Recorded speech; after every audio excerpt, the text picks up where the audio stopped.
오늘 보면 13절 유다서 1장 13절 하반절에 보시면 그들에게 캄캄한 어두움이 영원히 예비되어 있다.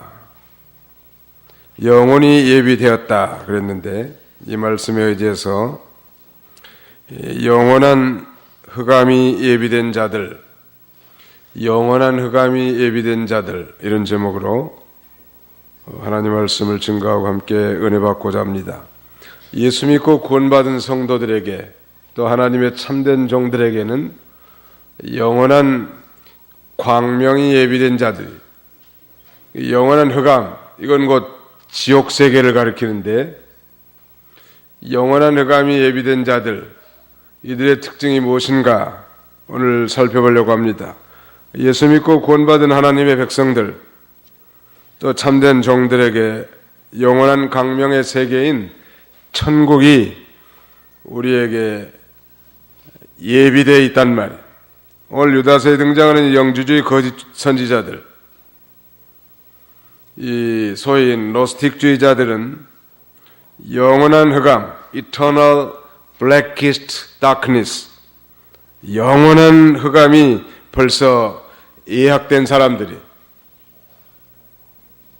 우리는 영원한 광명의 세계인 천국이 예약된 자들이란 말. 어떻게? 예수를 구주로 믿고 모든 죄를 사함받은 하나님의 자녀들이 됐기 때문에. 오늘 본문의 이 영주주의 거짓 선지자들, 다시 말씀드리면 영원한 흑암이 예비된 자들의 5가지 특징을 오늘 유다 목사님은 성령으로 기록해서 우리에게 경계하고 있습니다. 그 첫 번째가 뭔가 하면 애찬의 암초에 12절 보세요. 이들은 거리낌 없이 함께 먹으며 자기 배만 채우는 너희 애찬의 암초이며, 두 번째는 바람에 밀려다니는 비없는 구름이고, 비없는 구름. 세 번째는 두 번 죽어 뿌리가 뽑힌 열매 없는 가을나무, 열매 없는 가을나무란 말. 그 다음에는 네 번째는 자기 수치의 거품을 내뿜는 바다의 거친 파도. 다섯 번째는 떠돌아다니는 별들. 이런 사람들이란 말. 애찬의 암초. 애찬이라고 하는 건 아가파이스라고 하는데 그리스도 안에서 이 사랑의 교제를 위해서 나누기 위한 식사를 의미합니다. 가난한 사람들 초대해서 서로가 준비한 음식으로 구제하고 그리스도 안에서 사랑으로 교제하는 그런 식사, 그걸 의미하는데, 초대교회의 애찬은 단순히 사랑의 교제를 위한 것뿐만 아니라 성만찬도 내포하고 있었습니다. 그런데 거기에 암초가 있었다는 거예요. 암초라는 건 그 바다에 솟아오른 이 바위인데 물속에 담겨 보이지는 않지만 바닷속에 이 큰 바위가 있어가지고 배가 그리로 지나가다가 부딪히면 파손할 수밖에 없단 말. 이와 같이 이 거짓 선지자들, 이단자들은 교회에 자기의 정체를 감추고 가만히 들어가지고 교회라고 하는 이 구원선을 파괴시키는 일을 하는 거예요. 마치 어뢰처럼. 애찬의 암초. 애찬은 예수를 구주로 믿는 구원받은 하나님의 자녀들의 이 거룩한 공동체의 식사인데, 거기에 이 탐욕과 불경건함을 가지고 와가지고 자기 욕심을 채우기 위해서 이 거짓 선지자들, 영주의자들이 돌아가지고 이 거룩한 공동체를 파괴시켰기 때문에 애찬의 암초라고 말하는 것입니다. 엄숙하고 거룩하게 행해져야 할 예식에도 불구하고 탐욕과 음란으로 두려움 없이 불경건함으로 애찬에 참여하기 때문에 이들은 자기 배를 채우는 기회로 삼은 자들이라는 말. 요새는 교회 아주 활발하게 활동하는 그런 이단들이 신천지 이단, 그 다음에는 하나님의 교회라고 위장한 이 안상홍 증인회, 안식교, 구원파 여러 가지 이단들이 많은데 그거 넘어가면 안 되겠어요. 이런 세력들이 건전한 교회에 침투해가지고 이 거룩한 공동체를 무너뜨리는 암초 같은 역할을 한단 말이에요. 그래서 이 유다 목사님은 이 일반으로 얻은 구원에 대해서 여러 교회에 편지하려고 하던 차에 이 단번에 얻은 믿음의 도를 위하여 힘써 싸우라고 편지할 이 일이 생겼단 말이에요. 그건 교회 안에 이단자들이 들어와서 교회를 좀 혼란시켜 놓고 여러 가지 문제를 야기시켰기 때문에 단번에 얻은 믿음의 도를 위해서 힘써 싸우라고 편지에 필체를 바꿔가지고 전투적 경고를 내세우고 있는 것입니다. 교회 다 좋은 사람들, 마음씨 착하고 순진하고 진실한 성도들이 많이 있는데 이 진실한 공동체에 악의적이고 거짓된 세력들이 들어와가지고 헤쳐놓을 수 있다는 말이에요. 누룩 없는 떡과 같은 순전한 공동체 아니 하나님의 말씀을 진실로 믿고 그 말씀대로 살려고 하고 누가 보든 안 보든 신앙의 양심을 써서 거짓 없는 진실한 삶을 살려고 하는 성도들인데 거기에 자기의 욕심과 탐욕을 쫓아 들어온 이 영지주의자들 이들이 침범했기 때문에 그들을 경고하면서 이들이야말로 예찬의 암초다. 초대교회 때는 아마 도시락을 싸고 가지고 교회에서 가난한 사람들과 함께 사랑의 교제를 했고 또 그 다음에는 이 포도즙과 빵을 가지고 와가지고 그걸 함께 성만찬도 했는데 얼마나 거룩하고 아름다운 걸 아니겠습니까? 근데 그런 그 엄숙하고 거룩하게 행해야 할 예찬식인데 그걸 망가하고 이 거짓 교사들이 불경건한 자세로 이 침투해 들었단 말. 이 파도가 출렁이는 바다에도 배가 가는 길이 있습니다. 그래서 이 선장은 뱃길을 따라서 배를 안전하게 운항해야 되는데 만약에 항로를 벗어나면 암초에 부딪혀서 파손할 수밖에 없단 말. 미국에 가니까 어떻게 그렇게 도로가에 교통신호 표지들이 많은지 우리 한국보다도 이 교통신호 표지들이 훨씬 더 많이 꼽혀 있는 것 같아요. 사실은 그 모양은 좋지 않아요. 자질구레하고. 그런데도 왜 이 도로 좌우에 그런 엄청난 이 도로 표지판 여러 가지 신호들을 그려놓고 새겨놨을까? 그것은 운전자로 하여금 안전운행할 수 있도록 그건 우리를 귀찮게 하고 힘들게 하려고 하는 것이 아니라 안전한 드라이빙을 즐기고 운전을 즐기고 그 다음에 안전운행할 수 있도록 하는 것처럼 예수 믿는 사람도 때로는 듣기 싫은 소리 많이 하는데 교회에서 그건 다 믿음 생활 바로에 나가도록 가르치는 거예요. 이 기차는 선로 위에서 안전주행을 할 수 있는 것이지 선로를 벗어나면 탈선해가지고 사고 나는 거예요. 성도는 즉 구원받은 성도는 하나님의 말씀을 따라서 또 성령의 인도를 따라 살 때 안전하단 말. 그렇지 않으면 배로 말하면 암초에 부딪히는 거예요. 그런데 그 이단자들이 그 암초와 같아가지고 교회를 무너뜨리려고 하는 거예요. 우리는 암초 같은 사람이 되지 말고 이 구원선, 교회를 잘 안내하고 높은 터 위에 서진 등대처럼 이 다른 사람들을 격려하고 또 옳은 길로 인도하는 그런 복된 자들이 다 돼야 되겠습니다. 그 다음에 두 번째는 비 없는 구름이란 말. 이 거짓 선지자들, 즉 영원한 흑암이 예비된 자들, 영지주의자들 두 번째 특징은 비 없는 구름, 생명이 없는 거예요. 팔레스틴 지역에서는 강수량이 부족하기 때문에 구름이 하나 떴다면 농부들이 비를 충분히 기대할 수 있었을 텐데, 기대했던 비는 내리지 않고 바람에 밀려가는 그런 구름처럼 비 없는 구름과 같단 말이에요. 그건 사람의 애만 태우고 속이기는 건데, 가물에 농부들이 구름이 몰려오면 기뻐서 비를 기다립니다. 그런데 이 비 없는 구름인 경우에 사람들이 더 큰 실망을 한단 말이에요. 차라리 구름이 몰려오지 않으면 속지라도 않을 텐데, 이처럼 거짓 선자들은 겉만 번지르할 뿐 이 생명의 역사가 없는 거예요. 비가 없는 구름.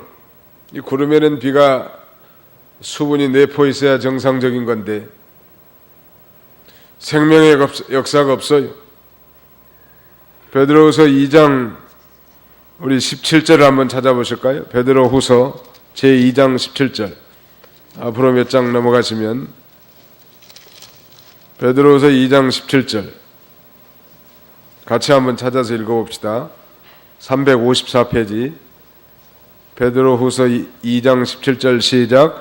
이들은 물 없는 샘이며 폭풍에 밀려가는 안개니 그들에게는 캄캄한 어두움이 준비되어 있다. 여기 캄캄한 어둠은 이 세상에서도 영적 흑암 가운데 살고, 그다음에 궁극적으로 캄캄한 어둠은 지옥을 가리키는 거예요.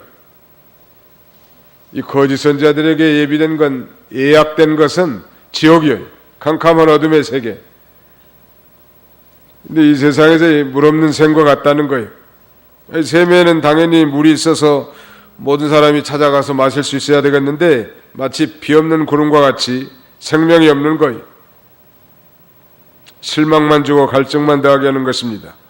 하나님의 이 참된 선지자들, 참된 교회는 사람들에게 생수를 준단 말이에요. 생수.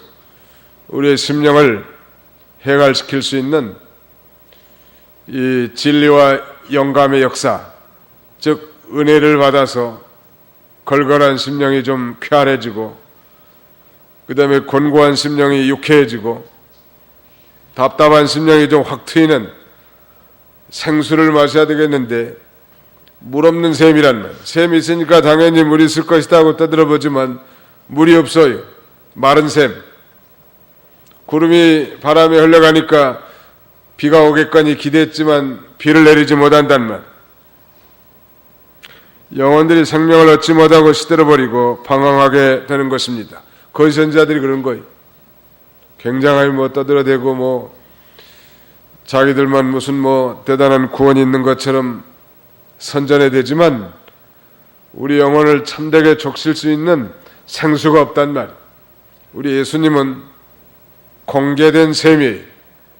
그래서 누구든지 목마른 자는 내게 와서 마시라.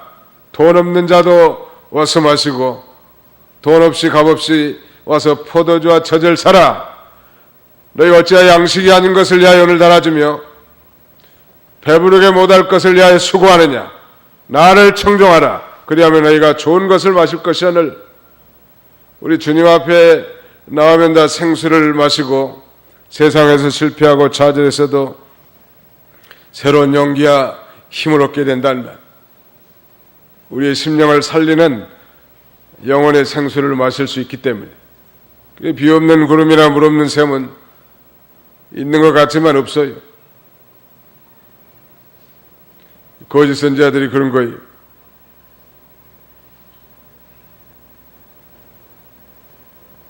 앞으로 유다서가 끝나면 이단 전문가를 한번 불러가지고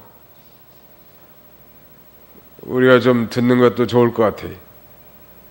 신천지라든지 또 이런 하나님의 교회, 우리 주변에도 가까이 볼 수 있는데 그건 아주 잘못된 거예요. 그 신천지 이만희 씨는 자칭 재림주라고 하는데 장막성전이라고 하는 데서 또 나온 분파래. 그래도 뭐 단계가 있는데 1단계에서 한 5단계까지는 전혀 뭐 일반 교회가 비슷하게 하다가 나중에는 재림주가 등장하는 거예요, 인간. 그러니까 뭐 완전히 세뇌된 다음에 이제 거의 깊이 빠졌다고 하면 거기 들어가게 되는 거예요.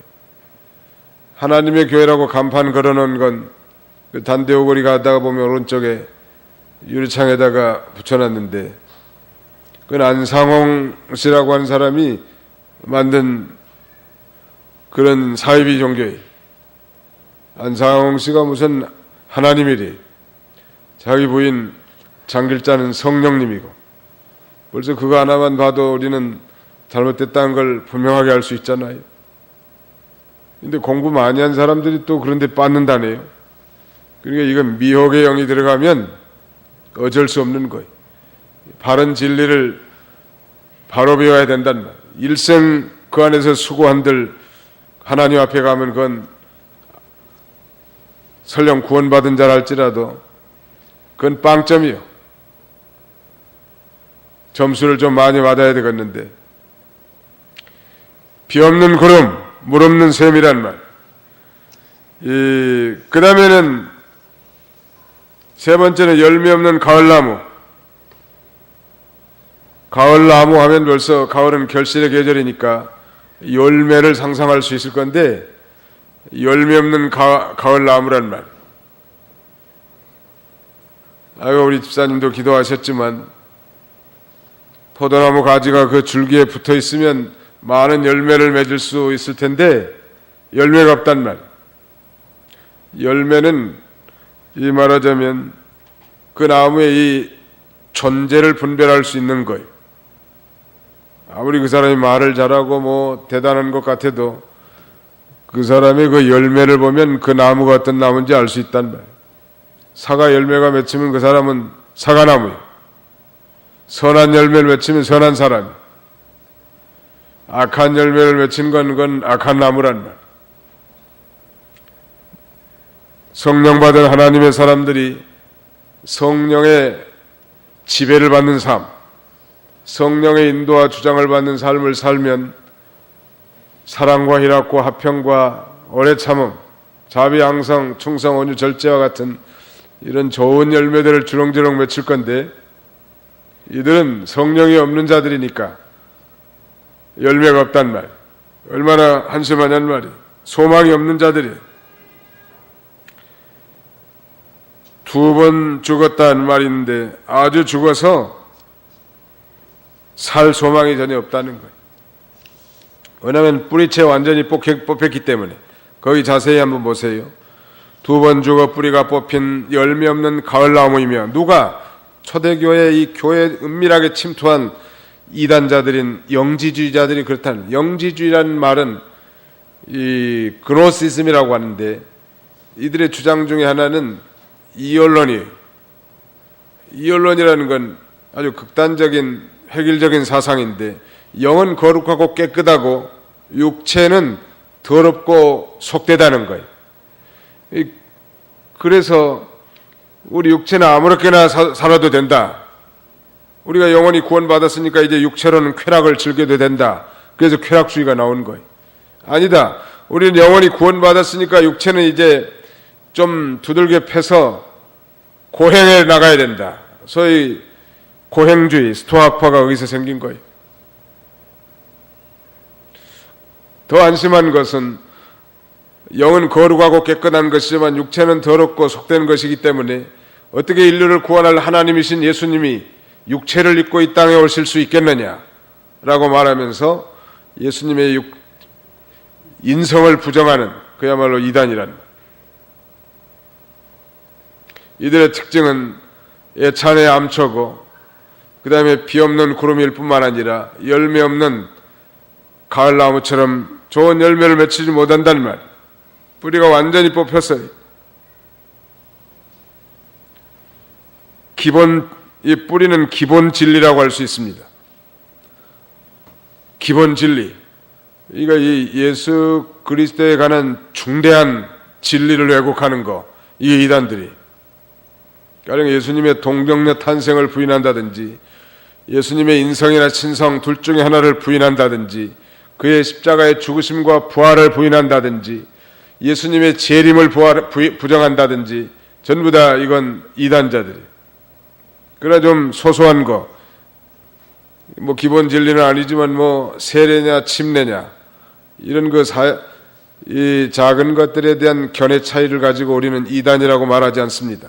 이 기독교의 근본적이고 기본적인 진리를 애곡 변질 잘못 주장하는 걸 우리는 이단이라고. 근데 영지주의자들은 근본 예수님의 인성을 부인한 자들이니까, 근본 진리를 부인했기 때문에 뿌리가 완전히 다 뽑혀버린 것처럼 완전히 뽑혀서 죽은 상태가 됐기 때문에 결코 지금도 열매가 없지만 앞으로도 열매를 맺을 수 없는 소망 없는 자들이란 말, 다시 새롭게 할 수 없는 거예요. 잠언 2장 22절 보니까 그러나 악인들은 땅에서 끊어지고 불신실한 자들은 그곳에서 뽑힐 것이다. 물론 여기 하나님의 언약과 상관없는, 요새로 말하면 예수 믿지 않는 자들을 가리키는 거예요. 뿌리가 죽어서 열매 맺지 못하는 가을나무 같은 사람들, 이런 사람들 가까이 하지 마시기 바랍니다. 이단들은 성경에 보니까 한두 번 훈계한 다음에 멀리 하라고 했습니다. 어떤 사람은 마음이 약해가지고 그 여호와 증인인들 알면서도 들어와서 커피도 대접하고 뭐 녹차도 끓여주고 그런 모양.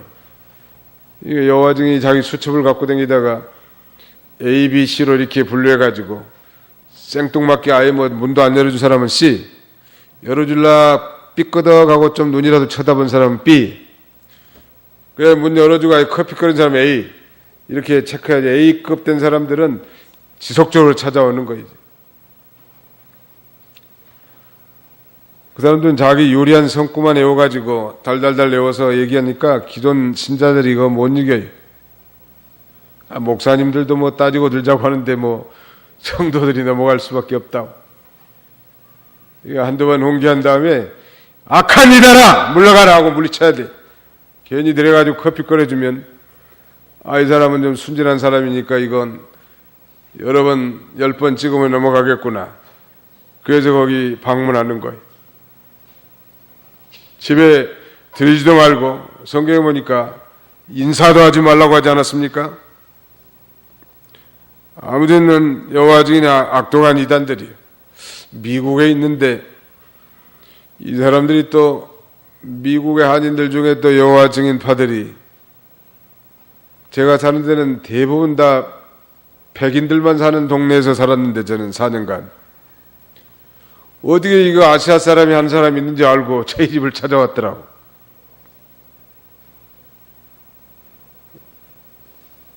그 참 끈질긴 사람들이. 전도를 우리가 그렇게 하면 참 많은 열매들을 거둘 수 있을 것 같아. 그 다음에 네 번째는 바다의 거친 파도란 말. 거짓 선자들은 자기 수치를 품어내는 바다의 물결과 같다고 했는데, 여기서 문제의 핵심은 파도가 아니라 그 파도침을 통해서 솟아나는 그런 오물이라고 할 수 있을 것입니다. 험한 파도가 치는 바다, 폭풍과 치는 바다는 온갖 것이 다 떠밀려오고 죽은 물고기나 더러운 오물들이 다 떠다니는데, 이와 같이 이 거짓 선자들은 말과 행동이 요란하고 굉장해 보이지만 실제는 영적 생명이 없고 거품처럼 이제 수치만 드러내는 자들이, 이 바다에 거친 파도와 같이, 파도가 문제가 아니라 파도 치면 속에 온갖 더러운 것들이 다 솟아나는 것처럼 이런 사람들은 하나님 앞에나 사람 앞에 수치를 당할 수밖에 없단 말.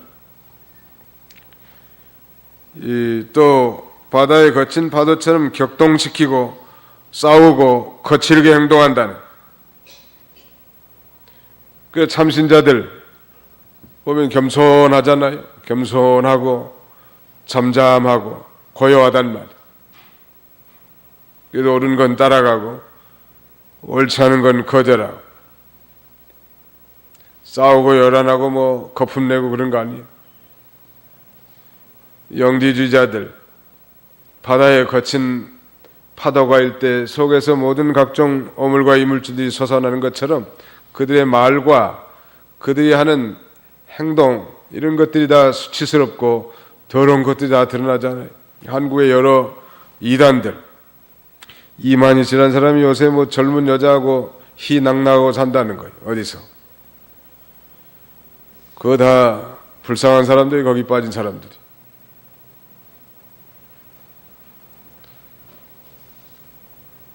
그들의 행동, 지난번에 그 구원파의 이름이 누구예요? 유병헌도 마찬가지예요. 본처하고 이혼했는지 안 했는지 뭐 본처하고는 살지 않고 뭐 다른 하나 젊은 사람하고 내연녀하고 같이 살고 애들도 있다고 하잖아요. 그리고 자기가 정말 참된 종이라면 정당하게 잘못했으면 경찰서에 나와서 자수를 하든지 또 그걸 회개하고 바로 서야 정상일 건데 그 참 비참하게 죽었단 말이에요. 이 거짓 선자들의 다 결말이 다 그런 거예요. 그 다음에 죽은 걸 끝나는 건 줄 알지만 이 다음에 이 캄캄한 흑암, 이 영원한 흑암이 그들에게 예비되어 있는 것입니다. 그 다음에는 마지막 다섯 번째는 떠돌아다니는 별들, 즉 유리하는 별들이란 wandering stars. 이 별들은 궤도가 없이 돌아다니는 떠돌이 별들이에요. 성경에 보니까 교역자를 별이라고 했고 그 다음에 이 지혜 있는 성도를 별이라고 했습니다. 많은 사람들 옳은 대로 인도하는 자는 하늘의 별과 같이 빛날 것이다. 이 별의 특징은 이 궤도가 있단 말이에요. 이 별이 움직이는 궤도가 있고 그 다음에는 위치가 정확한 거예요. 이 북극성이나 별자리를 보고 그 망망대해서 어업하는 온양어서 드는 그 방향을 결정할 수 있는 것입니다. 이 별은 그런 궤적과 위치가 분명해요. 그러나 이 떠돌이 별은 일정한 위치와 궤도가 없이 떠돌아 다니는 거예요. 이와 같이 거짓 선지자들은 진리에 서 있지 않기 때문에 그의 교훈과 행동이 일정하지 않고 유리한단 말, 허망하고 아무 쓸모가 없는 거예요. 자기 위치도 없고 본분도 모르고 자기 길을 알지 못해서 정처 없이 흑암 속에 떠돌아다닌다는 거예요. 그들은 현재도 흑암 가운데 떠돌아다니지만 죽은 다음에는 영원한 흑암, 지옥을 예약한 사람들이 예약이 다 돼 있어요. 이 거짓 선지자들. 뭐 거짓 선지자들만 내내 유다서에 보면 강조돼 있지만 우리가 배울 만한 것도 많아요. 애찬의 암초 같은 인생을 살지 말고 높이 솟은 반석처럼 다른 사람들을 옳은 길로 인도해주는 그런 자들이 우리가 되어야 할 것입니다. 비 없는 구름과 같은 자가 되지 말고 늘 은혜 받고 기쁨이 넘쳐서 생명수가 넘친 성도들이 돼가지고 다른 사람들을 옳은 길로 인도하고 은혜를 끼치는 그런 성도들이 되면 얼마나 좋겠냔 말. 그 다음에는 열매 없는 가을나무가 되지 말고 늘 그리스도와 연합된 삶을 통하여 풍성한 열매를 맺히고 성령 충만한 가운데서 아름다운 열매를 맺히는 삶, 그걸 통해서 우리 하나님 앞에 영광을 돌리는 삶을 살면 얼마나 좋겠는가, 우리 성도들도. 그 다음에는 바다에 거친 파도 같은 그런 그 속에 더러움을 내품지 말고 우리도 다 육체의 부패성이 있기 때문에 우리 중생한 성도라도 이 중생한 영으로 살지 아니하고 육체의 부패성을 따라 살면 예수 믿고 구원받은 사람도 거침없는 오물질들이 다 나온단 말. 미움과 시기, 질투. 어떻게든 우리가 교회 문 밖에 나가면 정말 다른 사람을 대할 때도 좀 친절하게 대하고 온유하고 겸손한 말을 하고, 어떤 성도는 주여 나를 도우소서, 내 입에서 정말 다른 사람을 향해서 친절하게 말이 나오지 않는 한 제 입을 다물게 해주시옵소서. 예수 믿는다는 사람들이 거침없이 아내나 남편에게 나오는 대로 내뱉는다면 이 사람은 성령의 인도를 받는 사람이 아니요, 중생한 성도, 너희가 육신으로 살면 반드시 죽을 것이로되 영으로서 너희 몸의 행실을 죽이면 살리라. 그런데 영으로서 하는 건 성령으로서, 이 말이, 우리 중생한 영이 성령의 인도를 받아 살 때 좋은 열매들이 많이 맺힌단 말이에요. 아주 무정한 사람 속에서 사랑이 나오고, 그렇게 슬픔과 고통에 쌓였던 사람 속에서 기쁨이 나오고, 트러블 메이커 했는데 화평이 나오고, 조급한 자였는데 인내심이 나오고, 자비양선, 충성, 온유, 절제와 같은 이런 열매들이 많이 맺히는 삶을 살아야 할 것입니다. 그 다음에는 이 떠돌아다니는 별이 아니라 자신의 위치, 자기 위치를 정확하게 지키고, 그 다음에는 자기 맡겨진 직무를 잘 감당하는 성도. 영주주의 이단자들은 위치도 없고, 그 다음에 자기 궤적도 불안정한 사람들이 떠돌아다니는 별이요, 그냥. 그래서 우리 성도들이 사실은 이 지배를 받는 삶을 사는 게 복인 거예요. 하나님 말씀에 지배를 받는 삶, 자기를 소위 다스림을 받는 삶이 복 있는 삶인 것입니다. 자기 날로 내버려 두면 다 좋을 것 같지만 그렇지 않은 거예요. 민주주의가 좋은가 공산주의가 좋은가, 20세기부터 벌써 다 판가름이 난 건 사실이지만, 그러나 민주주의도 온전한 길이 아니라는 건 요새 다 증명이 되는 거예요. 너무 자유를 주니까 이건 미국 같은 데는 동성연애가 난무하고 동성결혼이 합법화됐단 말이에요. 이 동성결혼 해서는 안 된다고 목사가 설교하면 그 목사는 이제 앞으로 경찰서에 잡혀 들어가게 된 거예요. 이제 한국도 아마 그렇게 될 날이 올 거라. 우리 교회는 그래서 신조주의, 하나님이 주인인 정치, 그래서 하나님의 통치와 다스림을 받을 때 우리가 이 복된 길로 걸어갈 수 있고 축복의 길, 복된 인생을 살아갈 수 있는 것입니다. 오늘 이 초대교회 영지주의자들, 이들은 영원한 흑암이 예비된 자들. 오늘 저와 여러분들은 흑암의 세계에서 광명의 세계로 옮겨졌을 뿐만 아니라 영원한 광명의 세계인 천국 백성들이 된 자들이에요. 믿으시기 바랍니다. 이제 천국 백성들답게 사는 거예요. 말씀을 따라 살고, 이제는 내 육체에 죄 있는 본성을 따라 사는 삶은 이제 지나간 날이 족한 줄 알고 회개하고 날마다 자기를 쳐서 복종시키지 않으면 참 신자라도 안 믿는 사람들처럼 이렇게 행동할 수밖에 없단 말. 그러나 조금이라도 노력하고 우리 중생한 영이 성령의 인도를 따라 하나님 말씀을 순종해 살면 좋은 열매들이 맺히고 하나님 앞에 큰 영광이 돌아가는 삶을 살게 될 것입니다. 이런 복된 삶을 사는 저와 여러분들이 다 되시기를 주님의 이름으로 축원합니다.